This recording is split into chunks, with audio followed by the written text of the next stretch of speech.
मुंबई में कुछ दिन पहले एक लाश मिली थी। मुंबई के गोराई बीच में 7 टुकड़ों के अंदर 7 प्लास्टिक की थैलियों में एक लाश मिली थी। उस लाश की कहानी आज ओपन हो गई है।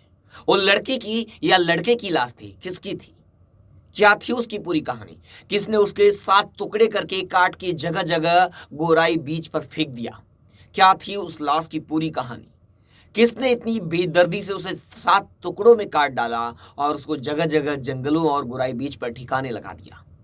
क्या है इस पूरी लाश की कहानी, आज इस केस में, आज इस स्टोरी में ये विस्तार से आप लोगों को बताऊंगा।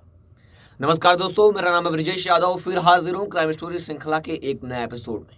आज बात मुंबई गोराई बीच के 7 टुकड़ों में कटी लाश की बात करेंगे कि क्या हुआ था उस समय और उस लाश किसकी थी, वो कौन था वो जिसके साथ इतना बड़ा हादसा हुआ। विस्तार से आप लोगों को बताता हूं। मैं ये कहानी बता चुका हूं जब लाश मिली थी तब, लेकिन फिर से थोड़ा सा रिकैप करते हैं, उसके बाद स्टोरी को ओपन करते हैं। कहानी की शुरुआत होती है मुंबई के गोराई बीच से। मुंबई में कई बीचेस हैं, आप लोग जानते हैं, समुद्र के तटीय इलाका है, तो जगह जगह कई बीचेस कनेक्ट होते हैं। वसई विरार, नाला सोपारा समेत जो मुंबई है, कई इलाकों में जो समुद्र कनेक्ट है वहाँ पर बीचेस हैं। तो उसमें एक बीच है गोराई। उसी गोराई बीच के जंगलों में एक लाश मिलती है, यानी बहुत बदबू आ रही थी। कुछ लोग जब वहाँ घूमने आए तो उनको बहुत बदबू आई, तो उन लोगों की नज़र टटोलने लगी कि क्या सड़ा हुआ है, क्या बदबू मार रहा है, क्योंकि स्थानीय लोग थे, गाँव वाले जो वहाँ पर रहते हैं। तो उनकी नज़र पर जब उन्होंने ध्यान से देखा कि क्या कुछ नज़र नहीं आया, तो एक दो प्लास्टिक दिखी उन्होंने। जब प्लास्टिक में देखे तो उसके अंदर लाश थी, यानी मांस थे, टुकड़े थे। अब वो किसके थे क्या पता, गंदा बदबू आ रही थी। तुरंत इन लोगों ने पुलिस को इन्फॉर्म किया, नज़दीकी पुलिस स्टेशन को इन्फॉर्म कर दिया। नज़दीकी पुलिस स्टेशन की टीम वहाँ पर पहुँची और तुरंत इस मामले में जांच शुरू की। पुलिस ने सबसे पहले जितने भी वहाँ के बॉडी पार्ट्स थे, जो भी थैलियों में पैक थे, उन्हें कलेक्ट किया। आसपास का सारा सर्च ऑपरेशन चलाकर पूरी बॉडी के टुकड़े को जगह जगह से कलेक्ट किया और पोस्टमार्टम के लिए नज़दीकी अस्पताल मुंबई भेज दिया। अब सबसे बड़ा सवाल ये था कि बॉडी किसकी है, किसी लड़के की या लड़की। तो पुलिस ने बॉडी को कलेक्ट किया तो खुद पता चल जाता है कि बॉडी किसकी, क्योंकि पूरी बॉडी इतनी डैमेज नहीं हुई थी, लेकिन कई के टुकड़े हो चुके थे। तो बॉडी किसी लड़के की थी। अब क्या हुआ था उस लड़के के साथ, वो लड़का कौन है, उसे किसने मार के इतनी बेरहमी से 7 टुकड़ों में यहाँ फेंक दिया। अब ये सबसे बड़ा सवाल पुलिस के सामने था। पुलिस आसपास के सारे सीसीटीवी कैमरे खंगालने लगी। पुलिस की कई टीमों का गठन किया गया। क्राइम ब्रांच और पुलिस की टीम पैरेलल जांच इस केस में शुरू कर चुकी थी। और ये बात 2-3 नवंबर की है, यानी आज दिसंबर है, 3 दिसंबर है, आज से लगभग 1 महीने पहले की कहानी मैं आप लोगों को बता रहा हूँ। तो उसका मर्डर कब हुआ था? 3 नवंबर को बॉडी मिली, यानी लगभग 3-4 दिन पहले मर्डर हुआ होगा, ये अनुमानित है। अब पुलिस अनुमान लगाकर सीसीटीवी कैमरे और एविडेंस कलेक्ट कर रही है, बॉडी के टुकड़े कलेक्ट कर चुकी है, पोस्टमार्टम के लिए भेज चुकी है। और ये व्यक्ति कौन है, और आसपास के सारे सीसीटीवी खंगालती है कि कोई यहाँ से आया या गुजरा होगा तो ज़रूर दिखेगा। तो पुलिस आसपास के सारे सीसीटीवी खंगालती है और किसी तरह मुखबिरों को एक्टिव करती है, और पुलिस के हाथ वो आरोपी लग जाता है जिसने इस बॉडी को ठिकाने लगाया। पुलिस आसपास के मुखबिरों को एक्टिव करती है और जगह जगह का जब सीसीटीवी खंगालती हो तो दिखता है, और पुलिस किसी तरह मुखबिरों को एक्टिव करती है कि पता करे कि ये व्यक्ति कौन है, कहाँ रहता है। साइलेंटली इस केस में पुलिस ने किसी तरह ढूंढ निकाला, उसे ट्रेस करके निकाल लिया। अभी पुलिस ने क्या पॉइंट पकड़कर उसे गिरफ्तार किया, ये अभी हमारे सामने नहीं आ पाया है, इसका खुलासा पुलिस ने नहीं किया। अब पुलिस ने किसी तरह उसे गिरफ्तार तो कर लिया। अब गिरफ्तारी करने के बाद इंट्रोगेशन में जो खुलासे हुए वो हैरान कर देने वाले थे। वो व्यक्ति कौन था जिसका मर्डर किया, और जो मर्डर करने वाला है वो कौन है। आइए कहानी बताता हूँ। कहानी की शुरुआत होती है आज से कई महीनों पहले।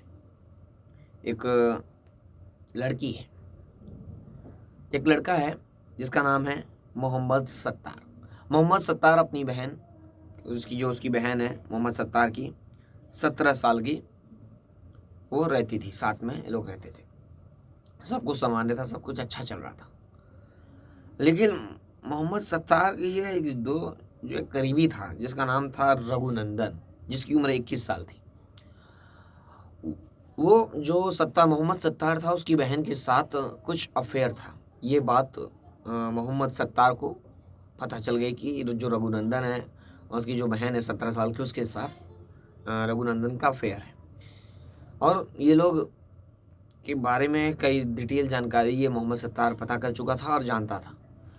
तो इसने रघुनंदन को, पहले तो इससे कुछ बोला नहीं रघुनंदन को, और ये क्या किया, अपनी बहन को लेकर पूना आ गया। यानी जो पूना था, पूना से मुंबई आ गया।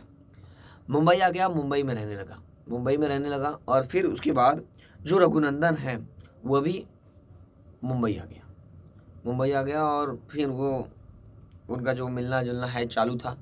तो रघुनंदन को जो मोहम्मद सत्तार वो रहा नहीं गया उसको कि रघुनंदन जो हदें वो पार कर रहा है, ऐसा उसे लगा मोहम्मद सत्तार को। तो मोहम्मद सत्तार रघुनंदन को समझाया कि वो ये सब बंद कर दे, यानी मिलना जुलना बंद कर दे, वरना अंजाम भुगतने के लिए तैयार रहे। उसे काफ़ी समझाया कि ये सब मत कर, ये सब दूर हो जा, ऐसा उसने समझाया। लेकिन शायद अब क्या हुआ, रघुनंदन माना नहीं। और अब मोहम्मद सत्तार काफ़ी गुस्से में था क्योंकि उसकी 17 साल की बहन के साथ उसका अफेयर था। अब अफेयर का बदला लेने के लिए या गुस्से में मोहम्मद सत्तार ने, जहाँ भाईंदर में वो रहता था, भाईंदर का जो एक स्लम इलाका है वहाँ पर वो रहता था, तो वहाँ पर क्या हुआ, 17 साल के रघुनंदन को बुलाया, 21 साल के रघुनंदन को बुलाया वहाँ पर। और इन लोगों को फिर शाम को ये पहुँचा। शाम को पहुँचने के बाद वहाँ पर इसको खूब शराब पिलाई। पहले तो इन लोगों ने खूब बातें करने के बाद इनको खूब ड्रिंक किए ये लोग। रघुनंदन को खूब शराब पिलाने के बाद जब वो बेहोश हो गया, नहीं मतलब वो नशे में हो गया बिल्कुल, जब नशे में हो गया तो उसने क्या किया, तेज़धार हथियार से हमला कर दिया। तेज़धार हथियार से हमला करने के बाद उसे मौत के घाट उतार दिया और उसकी बॉडी को 7 टुकड़ों के अंदर काट दिया। मोहम्मद सत्तार भाईंदर के अंदर 7 टुकड़ों में उसकी बॉडी को टुकड़े करके रख दिया।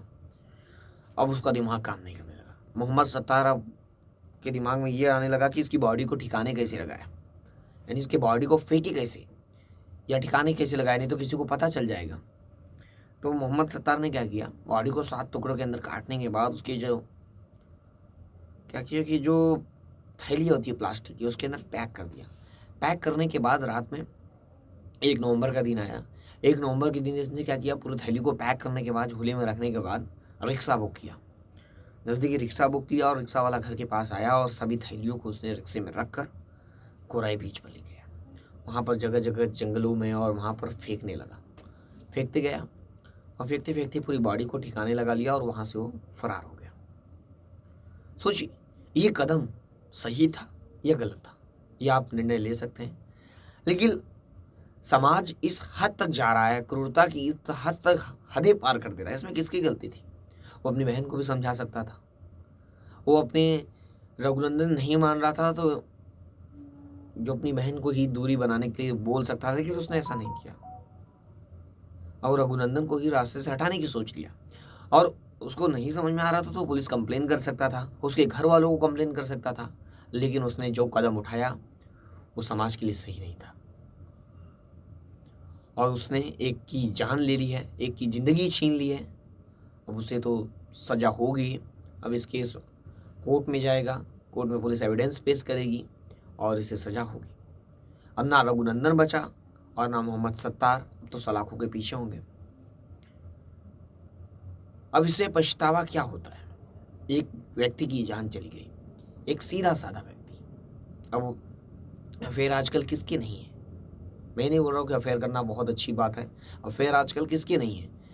तो ये क्या मार काट और हर चीज़ एक युद्ध लड़ने जैसा ही नहीं होती। आप लोग सोसाइटी के लेवल पर जाकर लोगों को बताकर, या रघुनंदन के परिवार से संपर्क कर ये बात बता सकता था, उसके परिवार वाले समझाते हैं, या पुलिस कंप्लेन कर सकता था, या अपनी बहन को वो समझा सकता था। इसमें किसकी गलती है? ज़बरदस्ती वो कर रहा था या दोनों के अफेयर थे? इसमें जांच का विषय होता है। आप एक गुस्से में कि वो हमारी बहन से ना करे, आपने एक व्यक्ति की जान ले ली, इससे आपको अब सज़ा होगी, क्योंकि आपने जो काम किया है वो सोसाइटी के लिए काफ़ी खतरनाक है। एक आदमी को 7 टुकड़ों में काट देना और उसे जगह जगह ठिकाने लगा देना, ये हैरान कर देने वाली बात है। और बॉडी को जिस तरह ठिकाने लगाया, एविडेंस को ख़त्म करने की कोशिश की गई है और फिर मर्डर किया गया है, कई धाराओं के तहत केस दर्ज होगा और वो सलाखों के पीछे होगा।